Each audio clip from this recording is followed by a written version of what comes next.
It's a beautiful time at the Shuswap Community Teaching Garden. The pollinators are out and about.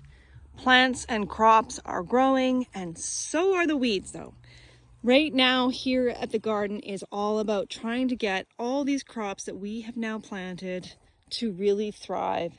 And we cultivate these crops that we love to eat, and they are not quite as resilient as all these weeds, which means they definitely need some human intervention.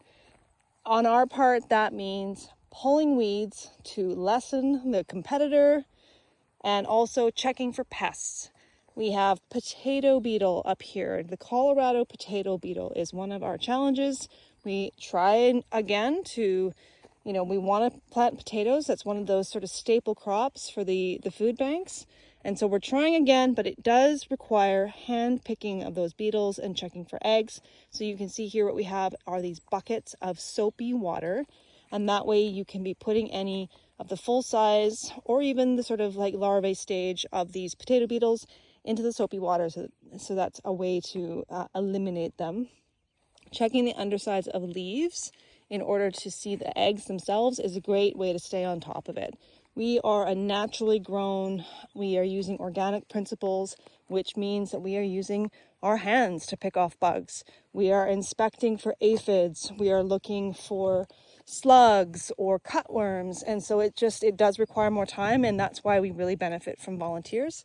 So that's a part of the process, but it's also the weeding. Now we have seen for sure that the weather has been great. This also means that it's allowing all of the grass seed that came from the straw is now taking root as well. Comes out very easily, even just by hand, or you can use, weeding tools like this. But it really does come out quite easily just with your hands, especially if you don't really allow it to take much root. And then it can just biodegrade back into the soil. Easy peasy, except we don't want to grow rows of hay. So if that can be tackled, we have a row here that you can see it has weeds in it. It would be great to get those out in order to put the straw back down. At some point in the summertime, when we are no longer really watering our whole garden here, it's just going to be the actual crops. You can see these black lines are our drip lines. Then the pathways aren't going to be getting the water. They're not going to be growing the grass. And so for now, though, with this beautiful rain we've been having, it's definitely not a problem. We want to make sure that we are getting those under control before it takes off on us. And at some point, though, they will just be the walkways. It will help to maintain moisture in the soil. The straw is important for us for the garden. We have very dry soil up here. It's lots of sand. We continue to add organic matter. This year here we have this sort of sawdusty mulch, a little bit of manures. It's from the fairgrounds. We're topping our soil to protect it from the sun with this product, using straw on the pathways rather than wood chips.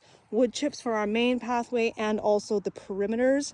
And we actually have quite a lot of wood chip in the parking area that we still want to continue to add to all of our perimeters. That is another area to tackle. We are always working on encroachment. We've got grass fields on both sides. We are always having grass coming up from the fence lines. And then if we don't keep on top of it, it will just continue to encroach into the actual garden, as you can see here, as it grows into the Saskatoon berries and sort of takes over the irises that we have. So that is one of those things that, oh, hey, I've got some time. I'm going to go tackle a project. Pick one berry bush and get rid of that quack grass. With weeds like that, with the grasses, we really prefer them to not go into the compost bin. Even things like this bindweed, could it potentially reroot if it was back in the compost? A weed like this, if we allow it to just have the roots exposed, it's going to biodegrade. It's going to die. Oh, look at that. So, potato beetle larvae. This is a false nightshade. It's a particular weed. It doesn't produce a crop, but it's just like potato leaves, even a little bit like tomato. So it's in the nightshade family, and the Colorado potato beetle is also attracted to these.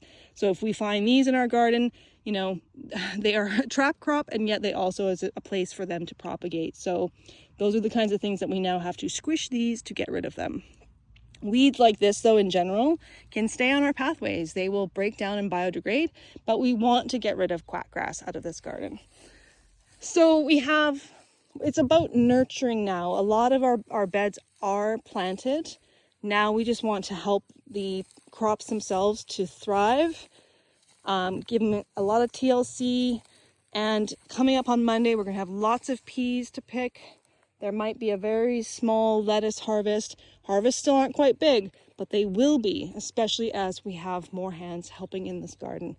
And it's a great place to be. It's beautiful. You hear the bird song, lots of pollinators around. And we're doing good. This is good work.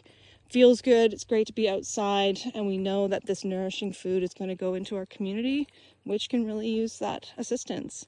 Place to play for kids. We have the portable toilet thanks to Reliable Septic, and we are just getting our garden better and better thanks to Buckerfield's support to, getting us the supplies that we need. We had these new raised garden boxes built thanks to the men's shed. We love having our shelter thanks to Rotary. So it is a community that does this all, and we need the community to come and help too, because it's a big garden. So learn more, shuswapfood.ca.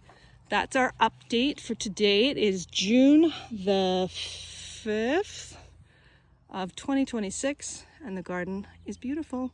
Enjoy.